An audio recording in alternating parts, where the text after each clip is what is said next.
Hello, welcome to all. आप सभी का हार्दिक स्वागत है एजुकेटिंग इंडिया एकेडमी पर। और मैं यहाँ पर आप लोगों की हिस्ट्री की क्लास लेती हूँ और आप लोग चाहे तो यहाँ पर जुड़ सकते हैं। रोज 8 बजे आप लोगों की क्लास होती है, लेकिन कभी कदार रिकॉर्डेड क्लास भी हो जाती है। तो इससे पहले हम लोगों ने 71वीं बीपीएससी की आप मेरे साथ तैयारी कर रहे हैं, पहली बात तो ये।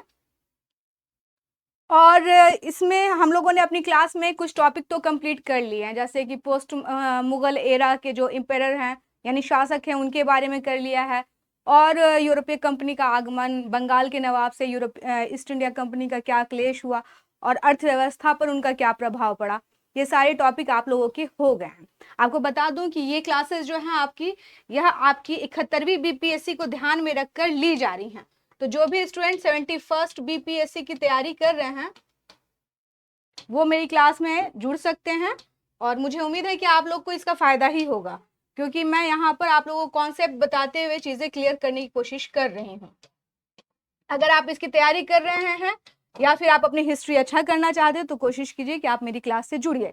यहाँ पर हमने कई सारे टॉपिक पढ़ा दिए हैं और अभी जो आपका टॉपिक चल रहा है वह ब्रिटिश काल में शिक्षा का विकास। पहले आपको बता दूं कि इससे पहले एक लेक्चर जा चुकी है आप लोगों की इस पर, और उसमें 2-3 और स्टेजेस थे जो मुझे आप लोगों से डिस्कस करना था, और वहां तक आपकी ये क्लास रुक गई थी। इसीलिए ये क्लास उसी की एक कड़ी है। अगर आप लोगों ने वो पहली वाली क्लासेस नहीं देखी हैं तो कोशिश कीजिए कि आप पहली वाली क्लास भी देख करके आइए, ताकि आपको ये सारी चीजें सही से समझ में आ जाए। क्योंकि देखिए, इससे भी बीपीएससी में क्वेश्चंस पूछता है। आप कोई भी चीज को बहुत मिनिमाइज करके नहीं जा सकते हैं, क्योंकि अगर उनको पूछना हुआ तो वो आपसे क्वेश्चन पूछ ही लेंगे। कई सारे स्टूडेंट सोचते हैं कि सिर्फ क्या करें, फ्रीडम मूवमेंट तैयार करके जाएं और फ्रीडम मूवमेंट से ही क्वेश्चन आएंगे। ऐसा है कि हिस्ट्री का आपका पूरा का पूरा सिलेबस है उनके पास, मॉडर्न इंडिया से वो कहीं से भी क्वेश्चन आपसे पूछ सकते हैं। मैंने बहुत सारी चीजें इसमें आप लोगों के साथ डिस्कस की थी, जो नहीं हुई थी वो है ये सारी चीजें जो अब मुझे अभी आपसे डिस्कस करना बाकी है। मैंने बताया कि जब ब्रिटिश काल में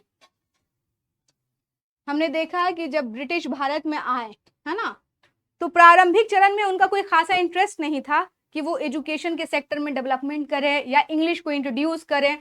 अगर आप देखें, बंगाल में प्लासी के का युद्ध जीतने के बाद, फिर बक्सर का युद्ध जीतने के बाद भी जो है वॉरेन हेस्टिंग जो था, जिसने कलकत्ता मदरसे की स्थापना की और एशियाटिक सोसाइटी ऑफ बंगाल की स्थापना हुई, ताकि एशिया और भारत के कल्चर को जाना जा सके, समझा जा सके। तो उस समय जो प्रारंभिक चरण है उसमें मेनली ये काम किया गया था, क्योंकि कंपनी यहाँ शासन कर रही थी तो उनके कर्मचारियों को और भारत में उनको क्लर्क की जरूरत थी, तो वैसे तबके को वो शिक्षित कर सके और भारत के बारे में जानकारी इकट्ठा कर सके। क्योंकि सारे रिकॉर्ड्स जो उस टाइम पे थे, क्योंकि इससे पहले मुगल थे, तो सारे रिकॉर्ड्स लगभग अरबी और फारसी में थे। तो यही कारण है कि प्रारंभिक चरण में हम देखते हैं कि उन्होंने शिक्षा के क्षेत्र में सीधे तौर पर हस्तक्षेप करने की कोशिश नहीं की। उनकी कोशिश थी कि हम क्या करें, हम ये करें कि यहाँ की चीज़ों को समझें, यहाँ के टेक्स्ट को समझें, यहाँ के कल्चर को समझें, और अपने एम्प्लॉयज़ को कैसे, मतलब जो है मतलब अपने अपने अपना नियंत्रण कैसे मजबूत करें। जब आपको यहाँ के ज़बान की समझ नहीं होगी, यहाँ के टेक्स्ट की समझ नहीं होगी, यहाँ की व्यवस्था की नहीं समझ होगी, तो दिक्कत हो जाएगा। तो इसीलिए हम देखते हैं कलकत्ता मदरसे और एशियाटिक सोसाइटी ऑफ बंगाल, या फिर मैंने आपको बताया था बनारस में संस्कृत विद्यालय जो है, इन सब की स्थापना की गई थी। लेकिन यहाँ पर हम देखते हैं बड़े पैमाने पर कोई चेंज नहीं किया गया। दूसरा चरण जो है 1813 का चार्टर मैंने डिस्कस किया था। ये महत्वपूर्ण था क्योंकि इस चार्टर के द्वारा जो है, इसमें यह व्यवस्था की गई कि भारत में साहित्य के उत्थान के लिए, यहाँ के जो बुद्धिजीवी हैं उनको क्या करने के लिए, प्रोत्साहित करने के लिए, और एक तरह से एक अच्छा वातावरण जो है एजुकेशन को डेवलप करने के लिए इन्होंने प्रावधान किया था कि हम 1 लाख यानी 1 लाख रुपए की राशि क्या करेंगे, खर्च करेंगे। तो इन्होंने ये प्रावधान किया था। इसके बाद ही जो है सारी शुरुआत होती है, एक तरह से आधुनिक जो मॉडर्न एजुकेशन है, इंग्लिश एजुकेशन है, उसको इंट्रोड्यूस भारत में किया जाता है।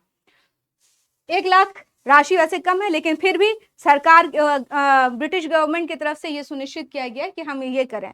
और इस समय से लेकर के इन लोगों ने वुड डिस्पैच 1954 तक, इस समय तक जो थ्योरी चली वह क्या था, फिल्टरेशन थ्योरी। फिल्टरेशन थ्योरी यानी अधोमुखी निस्यंदन का सिद्धांत, जिसमें क्योंकि 1 लाख की राशि पर्याप्त नहीं थी, तो उसमें यह माना गया कि हम कुछ लोगों को क्या करेंगे, शिक्षित करेंगे, और यहां से जो है यह जो है या अन्य लोगों को शिक्षित करेंगे। तो उन्होंने कुछ बौद्धिक लोगों को शिक्षित किया, उन पर ध्यान दिया। कब से कब तक? 1854 तक, है ना। मैकाले का मिनट योजना क्या था? मैंने बताया कि जब 1 लाख की राशि सुनिश्चित की गई, तब ये डिबेट हो गया कि भाई जो हम शिक्षा दे रहे हैं उसका माध्यम क्या होगा, और इस पर काफी विवाद हुआ। कुछ लोग सोचते थे कि उस पर क्या होना चाहिए, इंग्लिश जो है, उस इंग्लिश माध्यम से ही पाश्चात्य शिक्षा जो है, वेस्टर्न एजुकेशन को इंट्रोड्यूस किया जाए।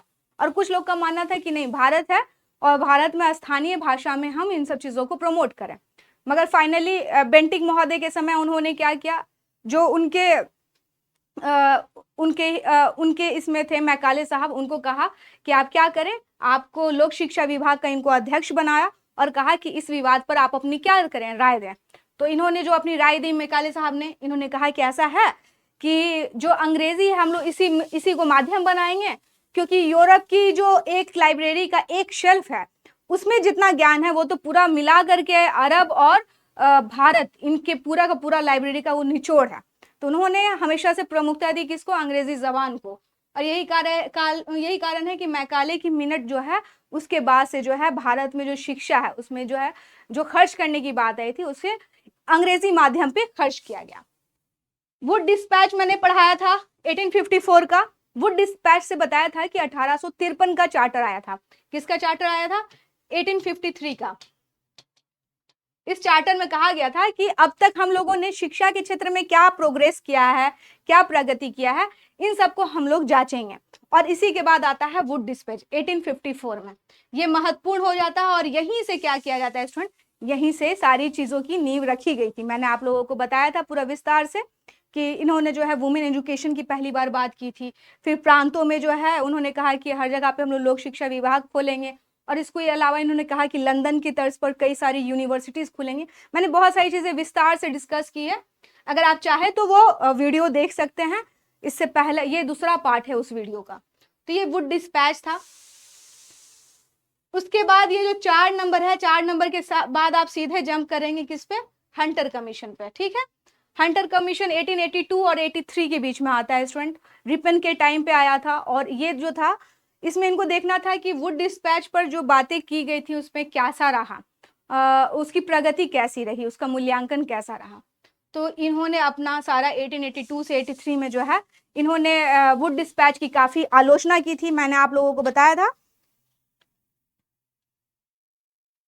कि इन्होंने क्या किया था, हंटर कमीशन ने वुड डिस्पैच की काफी आलोचना की, और इन्होंने प्राथमिक शिक्षा को महत्व दिया, हाई स्कूल में व्यावसायिक और जो है व्यापारिक शिक्षा की व्यवस्था की, और कहा कि प्रेसिडेंसी नगरों के अतिरिक्त भी महिला जो ज्यादातर जो औरतें कहीं एजुकेशन ले रही हैं तो प्रेसिडेंसी नगरों में ही ले रही हैं, मगर हमें कोशिश करनी चाहिए कि महिलाओं को बड़े तबके पर क्या किया जाए, एजुकेट किया जाए, लेकिन इसकी व्यवस्था वुड डिस्पैच से नहीं हो पाई है। तो इस पर उन्होंने नाराजगी भी जताई थी। और मैंने कहा कि इन्होंने जो सिफारिश दी थी उसके बाद ही हम देखते हैं कि प्रांतीय सरकारों द्वारा उस पर कार्य किया गया और कई सारे जो है प्रांतीय कॉलेजेस खुले थे। इस पे हम लोगों ने डिस्कस किया था। उसके बाद आ जाइए आप, विश्वविद्यालयों की स्थापना। ये जो है आपका, ये हुआ था 1904 में, थॉमस रैले की अध्यक्षता में। कर्जन उस टाइम पे कौन था? उस समय वो वाइसराय था, और इसने पहले जो है शिमला में एक सम्मेलन बुलाया। सम्मेलन बुलाने के बाद वो बहुत अच्छा नहीं रहा, उसकी बड़ी आलोचना हुई, तो फिर इसने 1902 में थॉमस रेले की अध्यक्षता में एक विश्वविद्यालय आयोग की स्थापना की स्टूडेंट, और उसने जो अपनी सिफारिशें दी उसको बाद में लागू भी कर दिया गया। तो इसमें क्या हुआ कि जो सरकार का नियंत्रण था वो जो है एजुकेशन सेक्टर पे बहुत ज्यादा, हायर एजुकेशन पे स्पेशली, क्योंकि इसमें क्या है, हायर एजुकेशन की बात की गई है, तो उस पर कई ज्यादा कड़ा हो गया। और इन्होंने कहा कि देखिए हम लोग क्या करेंगे कि अब जो है कॉलेज का जो सीनेट है, जो सीनेट मतलब जो सीनेट है उसमें गवर्नमेंट के लोग रहेंगे, और अगर कोई चीज ऐसी पास होती है तो उस पर गवर्नर क्या कर सकता है, उस पर जो है हम वीटो करने का अधिकार रखते हैं। तो इस तरह से जो एजुकेशन था वो बड़ा ही क्या हो गया, वो सरकार के अधीन आ गया था। और इसमें मैंने बताया था कि बड़ी सारी चीजें भी हुई थी, जैसे कि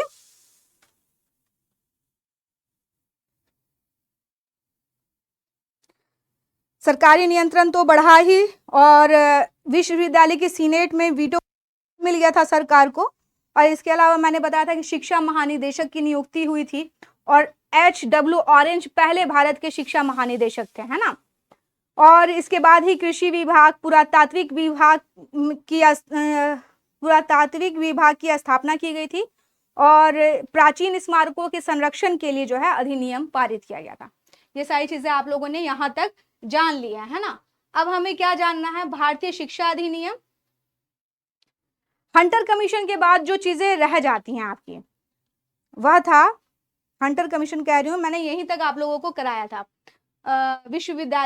विश्वविद्यालय आयोग, यानी कि थॉमस रैले की जो अध्यक्षता में आयोग बना था, रैले कमीशन, यानी 1904 वाला जो है, उसके बारे में वो रिपोर्ट आई थी 1904 में। उसका गठन 1902 में हुआ था, याद रखेंगे। इसका गठन हुआ था 1902 में, करजन साहब थे, और 1904 में रिपोर्ट दी गई थी।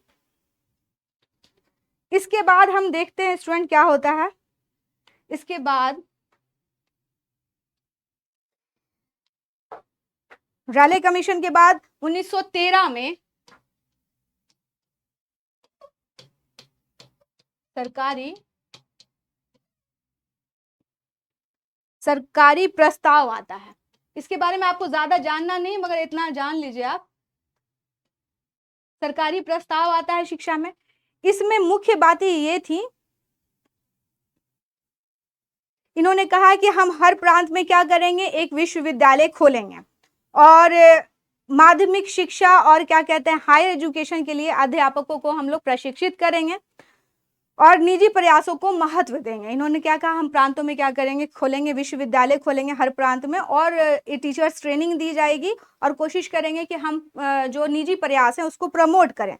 लेकिन अनफॉर्चुनेटली क्या हुआ, 1914 में जो है वर्ल्ड वॉर, विश्व युद्ध शुरू हो गया और इनके जो भी प्रस्ताव थे, जो इन्होंने प्रस्ताव दिए हैं, वह क्या हुआ, माना ही नहीं गया।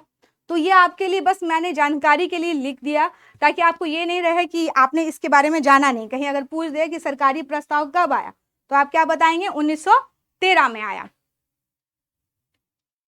इसके बाद जो इंपॉर्टेंट है स्टूडेंट, वह है सैडलर आयोग।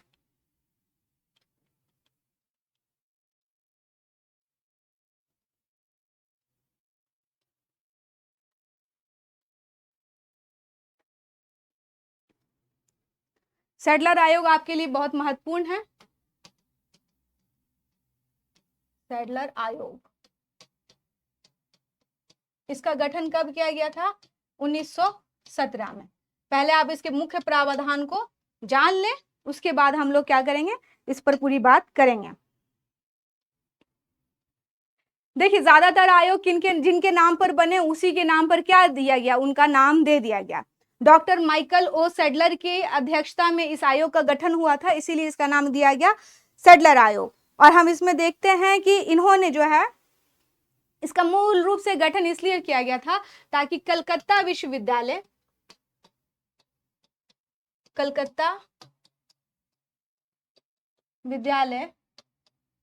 की समस्या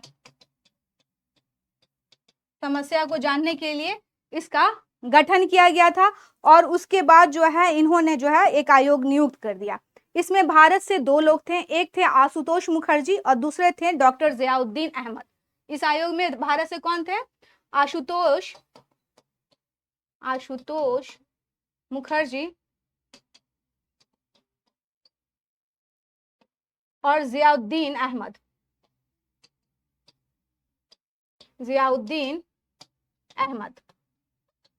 यह 2 लोग भारतीय थे। आपसे अगर क्वेश्चन पूछ सकता है कि इसमें कौन 2 भारतीय लोग थे, तो आपको बताना होगा कि कौन थे, ये लोग थे, है ना। इसने जो अपना प्रस्ताव दिया स्टूडेंट, इसने 1904 का जो विश्वविद्यालय आयोग था, जो बना था थॉमस रैले की अध्यक्षता में, जो उन्होंने सिफारिश की थी और जिसे लागू किया गया था, उसकी इन लोगों ने बड़ी आलोचना की। इसने किसकी आलोचना की, इसने आलोचना की क्योंकि भाई रैले कमीशन की, जो कि 1902 में बना था, जो इसने प्रस्ताव 1904 में दिया था। इन्होंने कहा कि क्योंकि इनका कहना था कि पहली बात तो ये है कि जो आप लोगों ने इतना कंट्रोल कर रखा है, ये कंट्रोल बहुत गलत है, आप लोग हायर एजुकेशन में कंट्रोल कर रहे हैं। और इन्होंने कहा कि जो इंटरमीडिएट, जो आज के टाइम पे कैसे इंटरमीडिएट अलग है, आपका विश्वविद्यालय अलग है ना, +2 आप अलग करते हैं, इन्होंने कहा कि इंटरमीडिएट इंटरमीडिएट और जो है जो आपका ग्रेजुएशन है, विश्वविद्यालय है, उन दोनों को एक दूसरे से अलग किया जाए। आप अपने परिवार में अगर पूछेंगे तो पुराने में ये व्यवस्था थे, है ना, 10th के बाद ही लोग क्या चले जाते थे, लगता था कॉलेज में चले गए हैं, तो उस समय ऐसी व्यवस्था थी। इन्होंने कहा कि इंटरमीडिएट कक्षाएं जो है उनको विश्वविद्यालय से पृथक किया जाए, और जो इंटरमीडिएट की परीक्षाएं हों उसके लिए जो है माध्यमिक बोर्ड का गठन किया जाए। किसका? माध्यमिक बोर्ड का गठन किया जाए, इन्होंने सिफारिश की। और इन्होंने कहा कि जो कलकत्ता विश्वविद्यालय, क्योंकि इसकी आलोचना की थी किसकी? कलकत्ता विश्वविद्यालय की, इन्होंने लिखा है ना मैंने, हाँ, इन्होंने कहा इसको सरकार के नियंत्रण से मुक्त किया जाए। बहुत ज्यादा आप लोगों ने कंट्रोल कर लिया है, अब इसे क्या कर दिया जाए? मुक्त कर दिया जाए। ग्रेजुएशन यानी कि जो आप स्नातक कर रहे हैं, ग्रेजुएशन पर 3 साल का प्लान किया जाए, 3 ईयर को बनाया जाए, 3 साल ग्रेजुएशन हो। और इसके अलावा इन्होंने कहा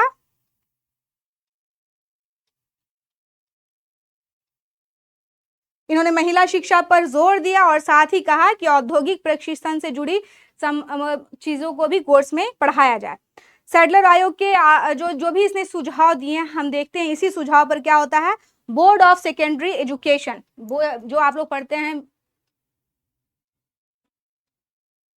BSEB जो आप करते हैं, यानी बोर्ड ऑफ सेकेंडरी एजुकेशन, इसकी स्थापना की गई स्टूडेंट, है ना। इसके द्वारा ही पटना में, बनारस में, अलीगढ़, ढाका, लखनऊ, हैदराबाद, इन सभी जगह पर क्या हुए? विश्वविद्यालय खोले गए। तो आपका जो पटना का जो विश्वविद्यालय है, पटना यूनिवर्सिटी है, वह किसकी सिफारिश के बाद खुला? इसी की सिफारिश के बाद खुला। ये चीजें आपको ध्यान में रखनी है। अब इसके बाद क्या हो गया था? जो आपकी ये रिपोर्ट आई थी स्टूडेंट सैडलर आयोग की, इसके बाद जो है जो शिक्षा था वह एक प्रांतीय विषय बन गया था, और विश्वविद्यालय का जो संचालन है उसमें प्रांत जो जिम्मा था वो प्रांतों को मिल गया था। इसमें जो बड़ा परिवर्तन आया, जो कंट्रोल चल रहा था लगातार केंद्र की तरफ से, तो इसमें प्रांतों को प्रमुखता दी गई और ये लोग क्या है, शिक्षा के क्षेत्र में काम करना शुरू कर दिया। तो आप समझ पाए होंगे सैडलर आयोग के बारे में। 1917 में गठन हुआ इसका। मेन इन्होंने कलकत्ता विश्वविद्यालय की बड़ी आलोचना की, क्योंकि बहुत सरकार के द्वारा उसको कंट्रोल किया जा रहा था। इस आयोग में 2 भारतीय थे, आशुतोष मुखर्जी और जियाउद्दीन अहमद। और इसके अलावा मैंने बताया कि माध्यमिक बोर्ड का इन्होंने सुझाव दिया था, जिसके कारण ही BSE यानी बोर्ड ऑफ सेकेंडरी एजुकेशन का क्या हुआ, और निर्माण किया गया। और ग्रेजुएशन के लिए इन्होंने सिफारिश की थी कि 3 साल का प्रोग्राम होना चाहिए। पटना यूनिवर्सिटी, बनारस, आपका इलाहाबाद कह रही हूँ, पटना, बनारस, अलीगढ़, ढाका और लखनऊ और हैदराबाद, ये सारे जो हैं इसी आयोग की सिफारिश के बाद खुले। तो उम्मीद करती हूँ इतना समझ में आपको आया होगा। अब हम चलते हैं नेक्स्ट पर।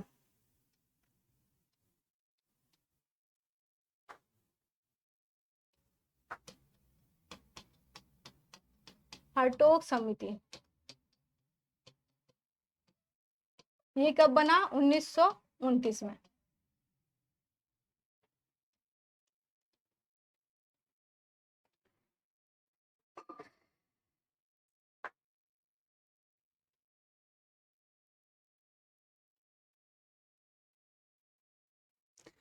इस रिपोर्ट का क्या था? इनका गठन फिलिप हर्टोग की अध्यक्षता में जो है इसका गठन किया गया था स्टूडेंट।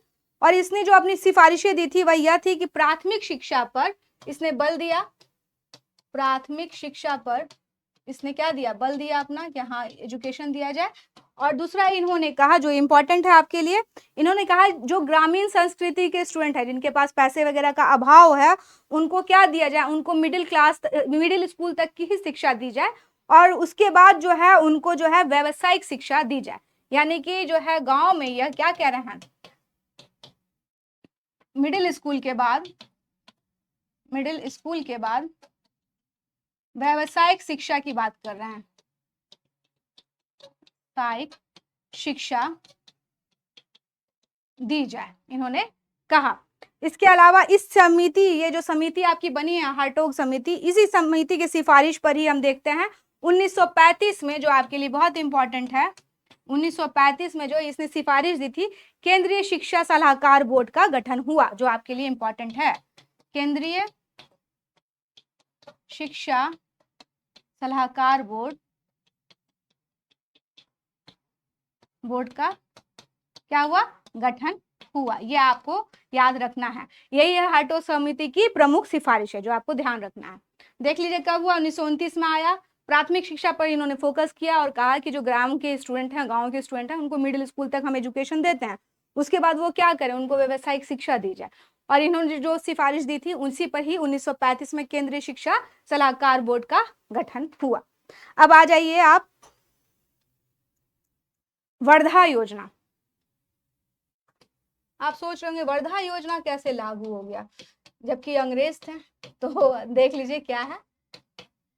यह हमारे नेशनल मूवमेंट यानी कि भारतीय स्वतंत्रता संग्राम में जो है हमारे लीडर थे गांधी जी, उन्होंने हरिजन जो पत्रिका थी उसमें कई सारे आर्टिकल उन्होंने लिखे थे गांधी जी ने।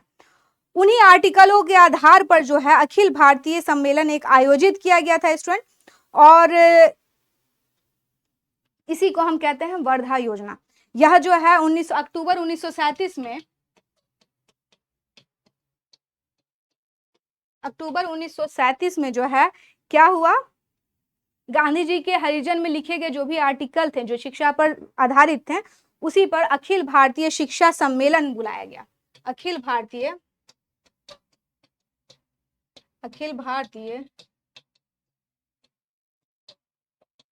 शिक्षा सम्मेलन बुलाया गया। और ये सम्मेलन कहाँ हुआ, यह सम्मेलन हुआ वर्धा, है ना, वर्धा में हुआ, इसीलिए हम लोग इसको वर्धा योजना कहते हैं। इसमें गांधी जी की जो सिफारिशें थी उस पर बात की गई। गांधी जी ने कहा था कि 7 से लेके 14 साल के बच्चे को क्या दिया जाए, फ्री एजुकेशन यानी मुफ्त शिक्षा उनको दी जाए। गांधी जी का प्रस्ताव था ये। उन्होंने कहा कि जो शिक्षा दी जाए वह क्या हुआ, मातृभाषा में होनी चाहिए, जो भी आपकी जबान है मातृभाषा उसमें दी जानी चाहिए। इन्होंने कहा कि और रुचि के अनुसार क्या हो, जिसका जिसमें इंटरेस्ट है, रुचि के अनुसार व्यावसायिक शिक्षा दी जाए, व्यावसायिक शिक्षा दी जाए, है ना। ये सब गांधी जी ने कहा, लेकिन अनफॉर्चुनेटली जैसे कि आपने 1913 में देखा था, इस समय भी क्या होता है, आप देखिए कब आ रहा है, 1937 में आ रहा है, और इसके बाद क्या होता है, वर्ल्ड वॉर सेकेंड शुरू हो जाता है। यह चीज भी क्या हो जाती है, ठंडे बस्ते में चली जाती है। तो वर्धा योजना आप लोगों ने समझ लिया कि गांधी जी के हरिजन में जितने लेख लिखे गए थे उसी के आधार पर जो है एक सम्मेलन बुलाया गया वर्धा में, जिसे अखिल भारतीय शिक्षा सम्मेलन कहते हैं। इसमें गांधी जी ने अपने विचार प्रस्तुत किए थे कि 7 से 14 साल के बच्चों को शिक्षा मुफ्त दी जाए, मातृभाषा में होनी चाहिए और रुचि के अनुसार उनको शिक्षा दी जाए। लेकिन अनफॉर्चुनेटली क्या हो गया, सेकेंड वर्ल्ड वॉर आ गया, जिसके कारण ये चीजें यहीं पर रह गई। अब जो है आपका लास्ट है, अब देख लीजिए ये क्या है, इसको हम कहते हैं सार्जेंट योजना। क्या कहते हैं, सार्जेंट योजना। और यह जो है स्टूडेंट, यह आपका आता है सार्जेंट योजना 1944 में आया। मुख्य बातें जान लीजिए पहले आप लोग। भारत सरकार के एक शिक्षा सलाहकार थे जिनका नाम था सर जॉन सार्जेंट। उन्होंने ही शिक्षा पर एक विस्तृत योजना प्रस्तुत की और उनकी सिफारिश थी, इनकी सिफारिश क्या थी, मुख्य बातें ही ना जाननी है आपको, आप जान लीजिए। इनकी सिफारिश थी कि प्राइमरी और उच्च माध्यमिक विद्यालयों की स्थापना हो, यानी कि प्राथमिक और उच्च माध्यमिक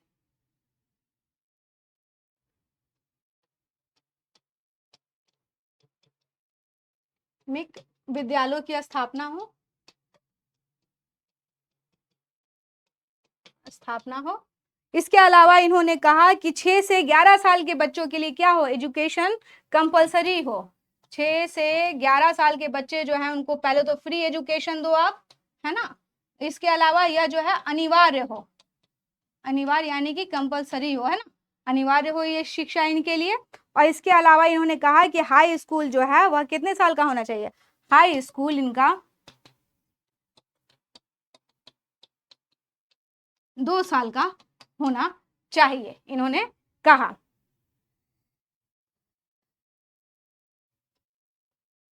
इसके अलावा इन्होंने कहा कि जो व्यावसायिक शिक्षा है, विद्या शिक्षा है और प्राविधिक शिक्षा है, उन सभी चीजों को हम लोग को लागू करने की जरूरत है। लेकिन इसके बाद क्या हुआ, आप देखिए कब आ रहा है, 1944 में आ रहा है। भारत कब आजाद हुआ, 1947 में। भारत को कब आजादी मिली, 1947 में। तो ये एक तरह से शिक्षा पर क्या थी, लास्ट योजना थी। भारतीय शिक्षा का जो ब्रिटिश काल था, सर्जेंट योजना के साथ ही भारत में खत्म हो गया। ये था कि क्या एजुकेशनल डेवलपमेंट अंग्रेजों के टाइम पर हुआ। मैंने सारे पॉइंट्स आप लोग को पढ़ा दिए हैं। और स्टूडेंट आप लोग कोशिश कीजिए, मैंने आप लोग को लाख बार कहा है कि आप लोग क्या करें, टेलीग्राम पर मुझसे जुड़िए, वहां पर आपको मैं पीडीएफ दूंगी, है ना, और इसके अलावा क्लास से रिलेटेड अपडेट रहेगा। और आप लोग अगर ज्यादा संख्या में आएंगे तो फिर उसके बाद डिसाइड होगा कि आपका टेस्ट भी लिया जाए। अब आपकी उपस्थिति ही तय करेगी कि आपका टेस्ट लिया जाए कि नहीं लिया जाए, आपको पीडीएफ दिया जाए कि नहीं दिया जाए, क्लास हमेशा अपडेट रहे या नहीं रहे, उसके लिए आपको क्या करना होगा, टेलीग्राम पर जुड़ना होगा। आप लोग मेरे साथ यहाँ पर 71वीं अपनी बीपीएससी की तैयारी कर रहे हैं।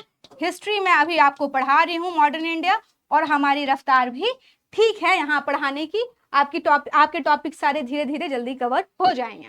तो आप लोग मुझसे जुड़िए एजुकेटिंग इंडिया एकेडमी पे, लाइक कीजिए, सब्सक्राइब कीजिए और साथ ही कमेंट भी कीजिए कि आपको क्लासेस कैसी लग रही हैं। तो उम्मीद करती हूँ क्लास पसंद आई होगी। मुझे दे इजाजत, धन्यवाद।